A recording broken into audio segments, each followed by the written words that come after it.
నమస్కారం BSK news కి స్వాగతం. హెడ్లైన్ చూద్దాం.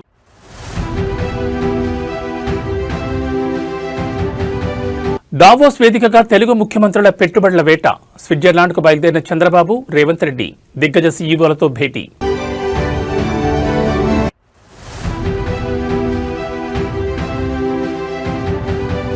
మేడారంలో హైటెక్ నిఘా. తెలంగాణ కేబినెట్ కీలక నిర్ణయాలు. జాతరలో ఏఐ డ్రోన్లు, జియో ట్యాగ్ల నిఘా.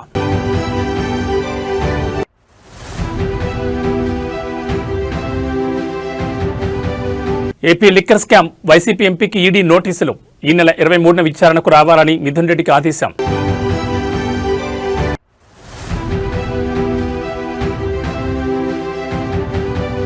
T20 world cup. బంగ్లాదేశ్కు ఐసీసీ డెడ్లైన్. భారత్లో మ్యాచ్లాడే విషయంపై ఈ నెల 21లోగా తేల్చుకోవాలని స్పష్టీకరణ.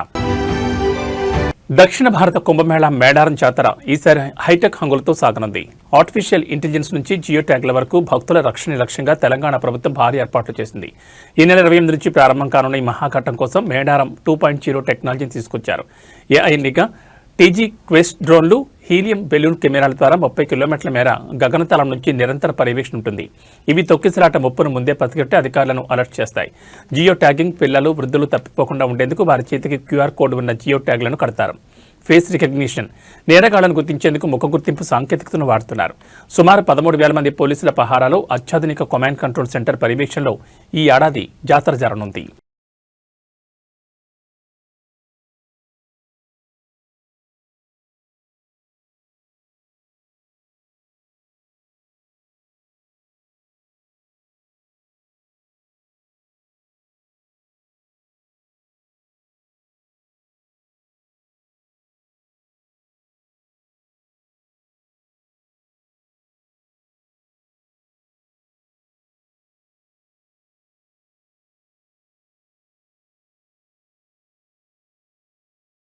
చరిత్రలో తొలిసారిగా మేడారం వేదికగా జరిగిన తెలంగాణ కేబినెట్ భేటీ ముగిసింది. ముఖ్యమంత్రి రేవంత్ రెడ్డి అధ్యక్షతన జరిగిన ఈ సమావేశంలో మున్సిపల్ ఎన్నికలు, గోదావరి పుష్కరాలు, మెట్రో విస్తరణపై ప్రభుత్వం కీలక నిర్ణయాలు తీసుకుంది.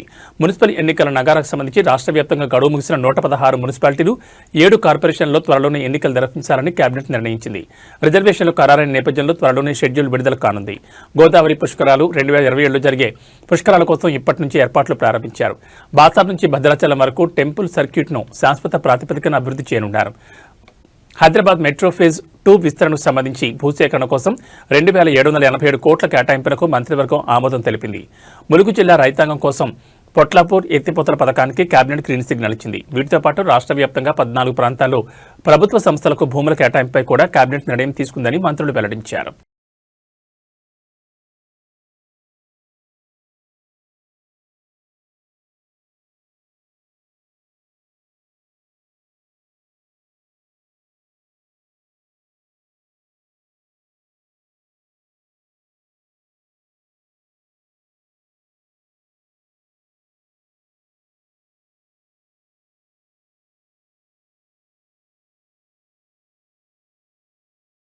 రాష్ట్ర రాజకీయాల్లో పటాన్చెరు ఎమ్మెల్యే మహిపాల్ రెడ్డి వ్యాఖ్యలు పెను సంచలనం రేపుతున్నాయి. తాను కాంగ్రెస్లో చేరి తప్పుడు నిర్ణయం తీసుకున్నారంటూ ఆయన చేసిన వ్యాఖ్యలు ఇప్పుడు హాట్ టాపిక్గా మారాయి.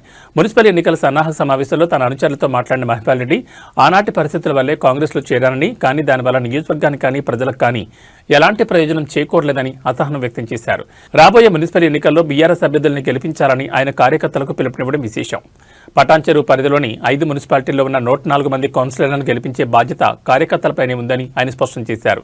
మీడియాకు అనుమతి లేని అంతర్గత సమావేశంలో ఎమ్మెల్యే చేసిన వ్యాఖ్యలు బయటకు రావడంతో ఆయన తిరిగి కారెక్కుతారా అనే చర్చ జోరుగా సాగుతోంది.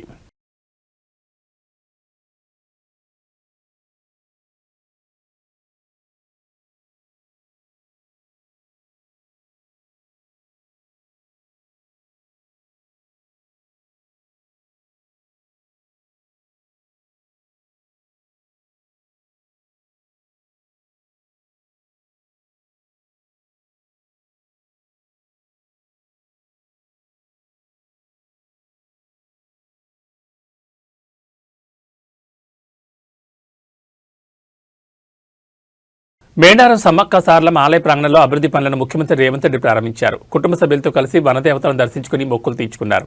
251 కోట్లతో ఆధునీకరించిన గద్దెలు ఆలయ ప్రాంగణాన్ని సీఎం ప్రారంభించారు. ఈ సందర్భంగా అభివృద్ధి పనుల పైలాన్ని ఆవిష్కరించారు. తన మనవడితో కలిసి అమ్మవార్లకు నిలువెత్తు బంగారాన్ని సమర్పించి ప్రత్యేక పూజలు నిర్వహించారు. ఈ కార్యక్రమంలో డిప్యూటీ సీఎం భట్టి విక్రమార్క, మంత్రులు సీతక్క, పొంగులేటి శ్రీనివాసరెడ్డి సహా పలువురు ప్రజాప్రతినిధులు పాల్గొన్నారు. మహాజాతర కోసం వచ్చే భక్తులకు ఎలాంటి ఇబ్బందులు కలగకుండా పక్కా ఏర్పాట్లు చేయాలని ఈ సందర్భంగా అధికారులను సీఎం ఆదేశించారు.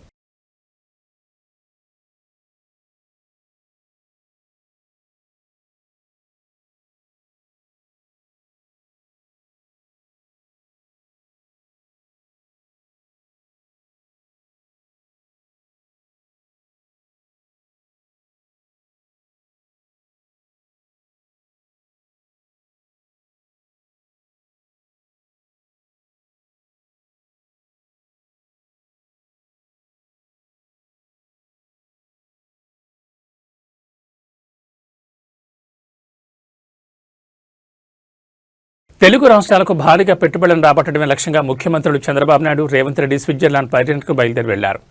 దావోస్లో నేటి నుంచి ప్రారంభం కానున్న ప్రపంచ ఆర్థిక వేదిక సదస్సులో ఇద్దరు ముఖ్యమంత్రులు వేర్వేరుగా అంతర్జాతీయ పారిశ్రామిక దిగ్గజాలతో భేటీ కానున్నారు.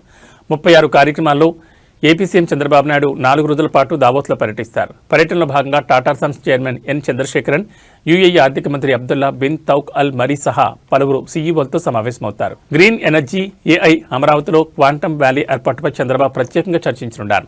వనదేవతల ఆశీస్సులతో మేడారం దర్శనానంతరం సీఎం రేవంత్ రెడ్డి నేరుగా దావోస్కు బయలుదేరారు. 5 రోజుల పాటు జరిగే ఈ పర్యటనలో ఆయన Telangana next gen life sciences policy 2026-2030ని ఆవిష్కరించనున్నారు. ఏఐ ఇన్నోవేషన్ హబ్, తెలంగాణలో ఆర్టిఫిషియల్ ఇంటెలిజెన్స్ హబ్ ఏర్పాటు, మూసీ పునరుజ్జీవం, ఫ్యూచర్ సిటీ ప్రాజెక్టులకు పెట్టుబడులే లక్ష్యంగా మంత్రి శ్రీధర్బాబుతో కలిసి సీఎం రేవంత్ చర్చలు జరుపుతారు. 2 రాష్ట్రాలు ఈసారి లక్షల కోట్ల రూపాయల పెట్టుబడులే లక్ష్యంగా గ్లోబల్ ఇన్వెస్టర్ల ముందుకు వెళ్తున్నాయి. దావోస్ వేదికగా కుదిరే ఒప్పందాలు తెలుగు రాష్ట్రాల ఆర్థిక పురోభివృద్ధికి ఎలా దోహదపడతాయో వేచి చూడాలి మరి.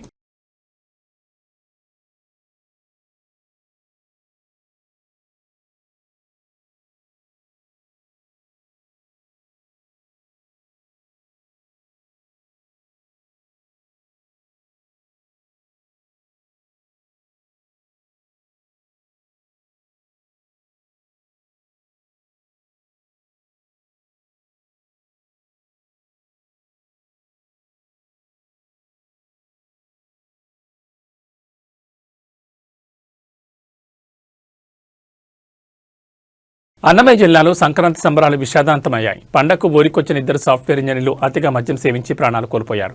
కంభవారిపల్లి మండలం బండవడ్డిపల్లిలో ఈ ఘోరం జరిగింది. చెన్నై, బెంగళూరు సాఫ్ట్వేర్ ఉద్యోగాలు చేస్తున్న మణికుమార్, పుష్పరాజ్ పండగ సెలవుల కోసం స్వగ్రామానికి వచ్చారు. శనివారం సాయంత్రం స్నేహితులతో కలిసి జరిగిన పార్టీ వీరి ప్రాణాల మీదకు తెచ్చింది. పోటీపడి తాగడమే వీరికి శాపమైంది. శనివారం మధ్యాహ్నం నుంచి సాయంత్రం వరకు మణికుమార్, పుష్పరాజ్ ఇద్దరు పోటీపడి 19 బీర్ టిన్లు తాగినట్లు పోలీసులు గుర్తించారు. అతిగా మద్యం సేవించడం వల్ల శరీరంలో నీటి శాతం తగ్గి తీవ్ర అస్వస్థతకు గురయ్యారు. ఆసుపత్రికి తరలిస్తుండగానే మణికుమార్ మృతి చెందగా చికిత్స పొందుతూ పుష్పరాజ్ ప్రాణాలు విడిచారు. తొలుత కల్తీ మద్యం వల్ల చనిపోయారని ప్రచారం జరిగినప్పటికీ అతిగా తాగడం వల్లే ఈ మరణాలు సంభవించాయని రాయచోటి డీఎస్పీ కృష్ణమోహన్ స్పష్టం చేశారు. పండగ పూట 2 యువ ఇంజనీర్లు మృతి చెందడంతో ఆ గ్రామంలో విషాద ఛాయలు అలుముకున్నాయి. మణికుమార్కు భార్య, 2 ఏళ్ల కుమారుడు ఉండగా పుష్పరాజ్కు ఇంకా పెళ్లి కాలేదు.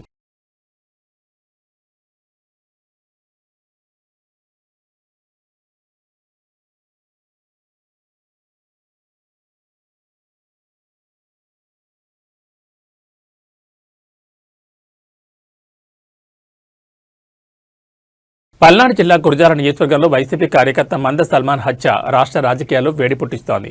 ఈ ఘటనపై ఫిర్యాదు చేసేందుకు వైసీపీ నేతలు ఈ రోజు రాష్ట్ర డీజీపీని కలవనున్నారు. పిన్నెలకు చెందిన మంద సల్మాన్ను ప్రత్యర్థులు ఇనుపరాటతో కొట్టి దారుణంగా హత్య చేశారని వైసీపీ ఆరోపిస్తోంది. ఈ ఘటనపై చర్చించేందుకు అపాయింట్మెంట్ కోరుతూ వైసీపీ ఎమ్మెల్సీ లేళ్ల అప్పిరెడ్డి డీజీపీకి లేఖ రాశారు. గ్రామం విడిచి బయట తలదాచుకుంటున్న సల్మాన్ తన భార్యను కలిసేందుకు పిన్నెలకు వచ్చిన సమయంలోనే ఈ దాడి జరిగినట్లు సమాచారం. రాష్ట్రంలో శాంతి భద్రతలు పూర్తిగా దిగజారాయని, ముఖ్యంగా దళిత కార్యకర్తలకు రక్షణ కరువైందని లేళ్ల అప్పిరెడ్డి విమర్శించారు. ఈ కేసులో నిందితులను త్వరగా గుర్తించి కఠినంగా శిక్షించాలని, బాధితులకు న్యాయం చేయాలని వైసీపీ బృందం డీజీపీని కోరనుంది. ఈ హత్యోదంతో పల్నాడు జిల్లాలో ఉద్రిక్త పరిస్థితులు నెలకొన్నాయి.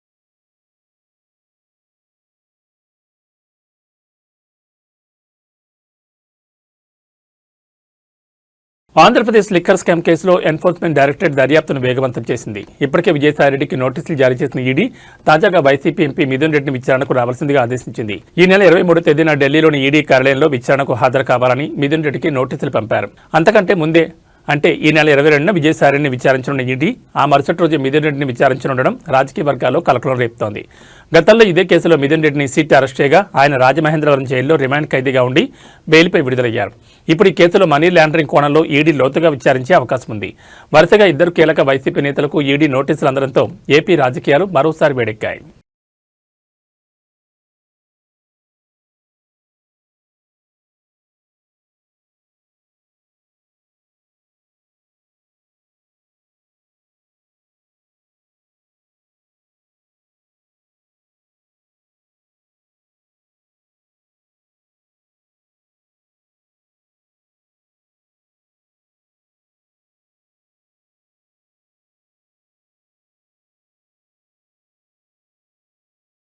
సినీ నిర్మాత బండ్ల గణేష్ షాద్నగర్ నుంచి తిరుమల వరకు పాదయాత్రను ప్రారంభించారు. సంకల్ప యాత్ర పేరుతో చేపట్టిన ఈ యాత్రపై ఆయన స్పష్టతనిస్తూ ఇది కేవలం తన వ్యక్తిగత మొక్కు మాత్రమేనని స్పష్టం చేశారు.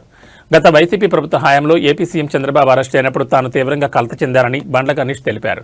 ఆయన జైలు నుంచి క్షేమంగా బయటకు వస్తే తిరుమలకు పాదయాత్రగా వస్తారని అన్నారు. మొక్కున్నట్లు వివరించారు. ఈ యాత్రకు ఏ రాజకీయ పార్టీతోనూ సంబంధం లేదని, చంద్రబాబుపై ఉన్న అభిమానంతోనే ఈ అడుగు వేస్తున్నారని ఆయన పేర్కొన్నారు. చంద్రబాబు 52 రోజుల తర్వాత జైలు నుంచి విడుదలైనందున ఇప్పుడు ఆ 7 కొండల వారికి మొక్కు చెల్లించుకుంటున్నారని, దీనిని కేవలం ఒక భక్తి యాత్రగా మాత్రమే చూడాలని ఆయన విజ్ఞప్తి చేశారు. ఎన్నికల సమయంలో సైలెంట్ గా ఉన్న బండ్ల గణేష్ ఇప్పుడు సడన్ గా పాదయాత్ర మొదలుపెట్టడం రాజకీయ వర్గాలు ఆసక్తిని రేకెత్తిస్తోంది.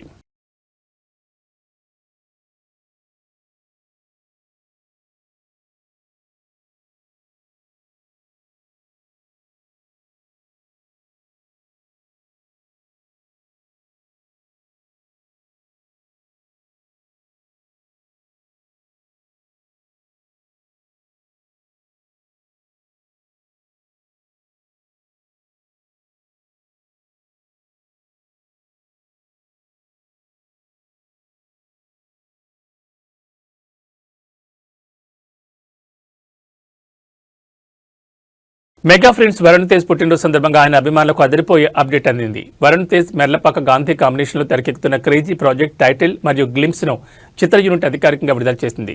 VT15 గా పిలువబడుతున్న ఈ చిత్రానికి కొరియన్ కనకరాజు అనే ఆసక్తికరమైన టైటిల్ ఖరారు చేశారు. కొరియా పోలీస్ స్టేషన్ బ్యాక్డ్రాప్ లో సాగే ఈ గ్లిమ్స్ అత్యంత ఉత్కంఠభరితంగా ఉంది. సమురాయ్ కత్తితో వరుణ్ తేజ్ చేస్తున్న యాక్షన్, చివర్లో కొరియన్ భాషలో ఆయన చెప్పే డైలాగ్ సినిమాపై అంచనాలు పెంచేస్తోంది. ఇది ఒక ఇండో కొరియన్ హర్రర్ కామెడీగా రూపొందుతోంది. తమను సంగీతం అందిస్తుండగా ఫస్ట్ ఫ్రేమ్ ఎంటర్టైన్మెంట్స్ ఈ చిత్రాన్ని నిర్మిస్తోంది. హైదరాబాద్, కొరియాలో షూటింగ్ పూర్తి చేసుకుని ఈ సినిమాను 2026 వేసవిలో విడుదల చేసేందుకు ప్లాన్ చేస్తున్నారు. ఈ మెగా అభిమానులకు ఈ కొరియన్ కనకరాజు సరికొత్త కిక్ ఇవ్వడం ఖాయంగా కనిపిస్తోంది.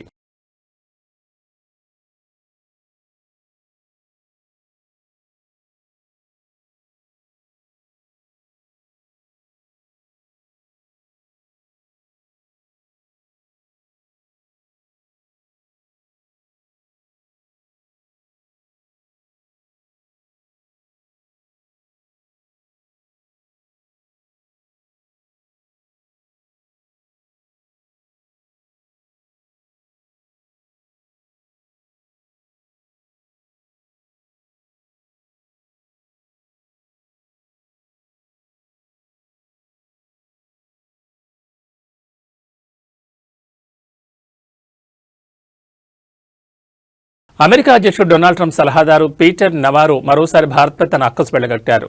భారతీయులు ఉచితంగా పొందుతున్న ఏఐ సేవల వల్ల అమెరికన్లపై ఆర్థిక భారం పడుతోందంటూ ఆయన చేసిన వ్యాఖ్యలు ఇప్పుడు అంతర్జాతీయంగా చర్చనీయాంశమయ్యాయి. చాట్ జీపీటీ వంటి ఏఐ కంపెనీలు అమెరికాలోని డేటా సెంటర్లను వాడుకుంటూ భారత్, చైనా వంటి దేశాలకు ఉచిత సేవలు అందిస్తున్నాయని నవారో పేర్కొన్నారు.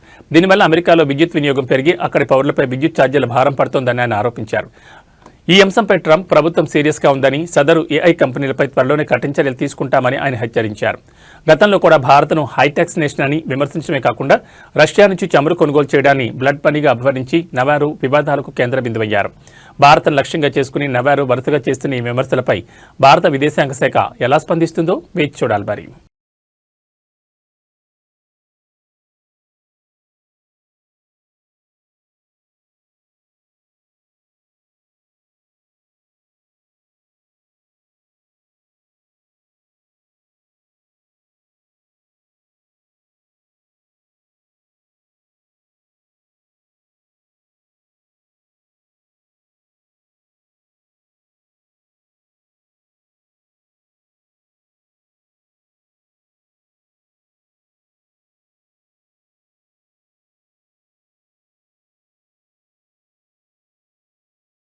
భారత్ శ్రీలంక వేదికలుగా జరగనున్న ఐసీసీ టీ20 ప్రపంచ కప్లో బంగ్లాదేశ్ జట్టు భాగస్వామ్యంపై సందిగ్ధత కొనసాగుతోంది. ఈ క్రమంలో బంగ్లాదేశ్ క్రికెట్ బోర్డుకు ఐసీసీ కీలక గడువు విధించింది. భారత్లో మ్యాచ్లాడే విషయంపై ఈ నెల 21లోగా తుది నిర్ణయం చెప్పాలని ఐసీసీ డెడ్లైన్ విధించింది. షెడ్యూల్ మార్పుకు ఐసీసీ ససేమిరా అంటోంది. బంగ్లాదేశ్లో మైనార్టీలపై దాడుల నేపథ్యంలో భారత్లో తమ ఆటగాళ్లకు భద్రతపై బీసీబీ ఆందోళన వ్యక్తం చేస్తోంది. తమ మ్యాచ్లను శ్రీలంకకు మార్చాలని కోరుతోంది. భారత్లో బంగ్లా జట్టుకు ఎలాంటి ముప్పు లేదని, సెక్యూరిటీ రిస్క్ అసెస్మెంట్ ప్రకారం భద్రత తక్కువ నుంచి మధ్యస్థంగానే ఉందని ఐసీసీ భరోసా ఇచ్చింది. ఒకవేళ బంగ్లాదేశ్ తప్పుకుంటే ఆ స్థానంలో స్కాట్లాండ్ను టోర్నీలోకి తీసుకునే అవకాశం ఉంది. షెడ్యూల్ ప్రకారం ఫిబ్రవరి 7న కోల్కతాలో వెస్టిండీస్తో బంగ్లాదేశ్ తొలి మ్యాచ్ ఆడాల్సి ఉంది. మరి ఈ నెల 21లోగా బీసీబీ ఎలాంటి నిర్ణయం తీసుకుంటుందో చూడాలి. మరి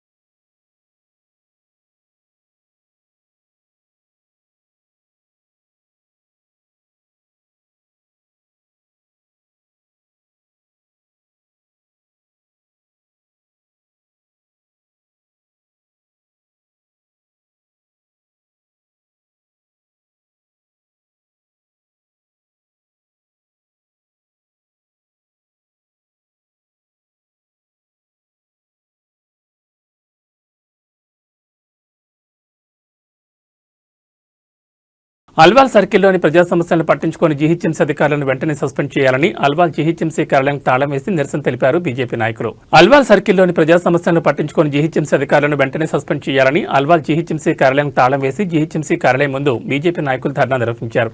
ఈ సందర్భంగా డిప్యూటీ కమిషనర్ను కార్యాలయంలోకి వెళ్లకుండా అడ్డగించి నిరసన తెలిపారు. ఈ సందర్భంగా వారు మాట్లాడుతూ అల్వాల్ సర్కిల్లో ఎక్కడ సమస్యలు అక్కడే ఉన్నాయని, ముఖ్యంగా చెరువుల్లో కుర్రపడక పేరుకుపోయి దోమల పడితే ఎక్కువగా ఉందని, దోమల వల్ల ప్రజలు చిన్నపిల్లలు అనారోగ్య సమస్యలు ఎదుర్కొంటున్నారని తెలిపారు. అలాగే జీహెచ్ఎంసీ ప్రజావాణిలో సమస్యలపై వినతి పత్రాలు ఎన్నిచ్చినా కూడా పట్టించుకునే నాదుడే లేడని ఆవేదన వ్యక్తం చేశారు. అల్వాల్ సర్కిల్లో రోడ్లు మొత్తం గొంతలమయంగా ఉన్నాయని, అక్రమ నిర్మాణాలు జరుగుతున్నా కూడా పట్టించుకోవడం లేదని ఆవేదన వ్యక్తం చేశారు. ఈ కార్యక్రమంలో అల్వాల్ సర్కిల్ బీజేపీ నాయకులు, కార్యకర్తలు పెద్ద సంఖ్యలో పాల్గొన్నారు.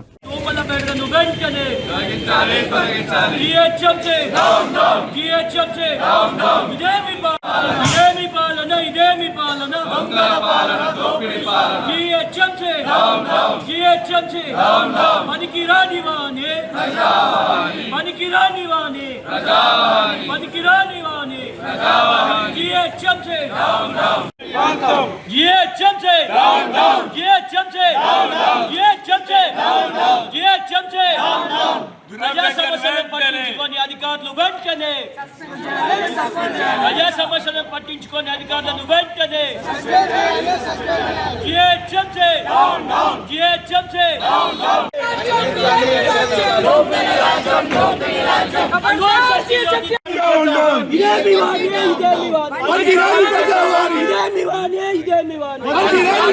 ప్రజా సమస్యలను పట్టించుకొని అధికారులను వెంటనే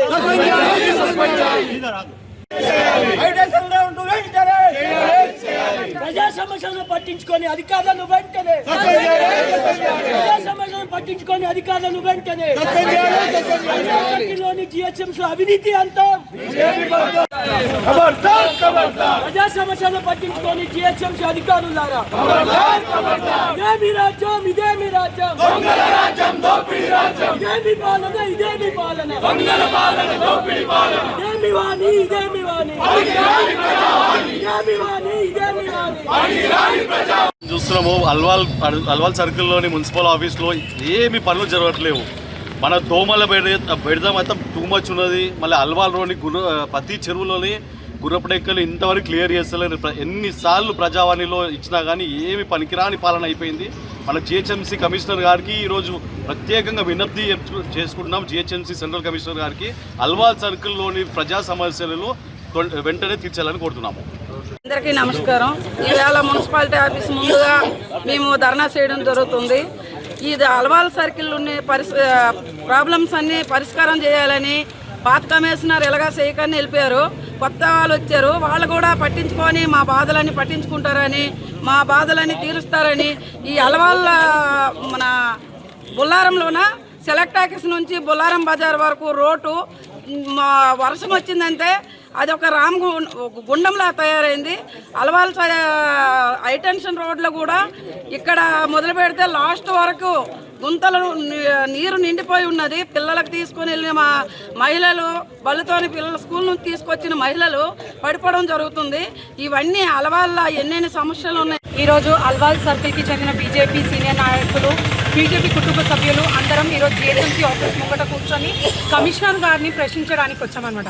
ప్రజా సమస్యలు తీర్చలేని ఒక అధికారులు మీరు ఎందుకండి మాకు మరి ప్రజల దగ్గర నుంచేమో పన్నులు తీసుకుంటారు, వాళ్ళు ఏమేమి కట్టించుకోవాలో కట్టకపోతేనేమో ఫైన్లతో సహా తీసుకుంటారు. మరి ఇప్పుడు మీరు ప్రజా సమస్యలు తీర్చట్లేరు కదా, మరి అదే ఫైన్లతో సహా ప్రజలకి వాపస్ ఇస్తారా?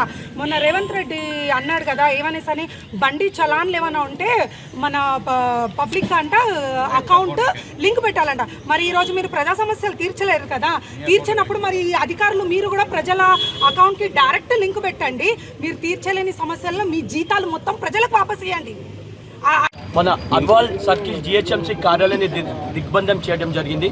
ముఖ్యంగా ఒక ప్రజావాణిని పెట్టి పనికిరాని వాణి అది. ప్రజావాణిలో ఎన్నిసార్లైనా మనం ఏ విధమైన రిప్రజెంట్ చేసినా తీసుకోవడం డస్ట్బిన్ వేయడం, తీసుకోవడం డస్ట్బిన్ వేయడం. ఏ ఒక్క సమస్య పరిష్కారం చెప్పిందో అధికారులను అల్వాల్ సర్కిల్ జిహెచ్ఎంసీ తరఫున మేము ప్రశ్నిస్తున్నాం. మన సర్కిల్లో ముఖ్యమైనది దోమల బెడద, కుక్కల బెడద. ఏ విధంగా ఉందో ప్రతి ఒక్క సాయంత్రం 6 గంటలైతే మనం ఈ అల్వాల్ చెరువు పై నుంచి ఎవరో నడుస్తారా? అధికారులు వచ్చి మీరు మాతో వచ్చి చూడండి. అధికారులకు మేము ఒక్కటే విజ్ఞప్తి చేస్తున్నాం, ప్రజావాణిని పెట్టిరు, అది పనికిరాని వాణి అయిపోయింది. ప్రజా సమస్యలు పట్టించుకొని అధికారులు మీకెందుకు? ప్రజలు కట్టే పన్నులతోనే జీతాలను తీసుకొని అధికారులారా ప్రజా సమస్యలను పట్టించుకోవడంలో ముందుండని ప్రతి ఒక్కరికి అల్వాల్ సర్కిల్ బీజేపీ తరఫున హెచ్చరిస్తున్నాం.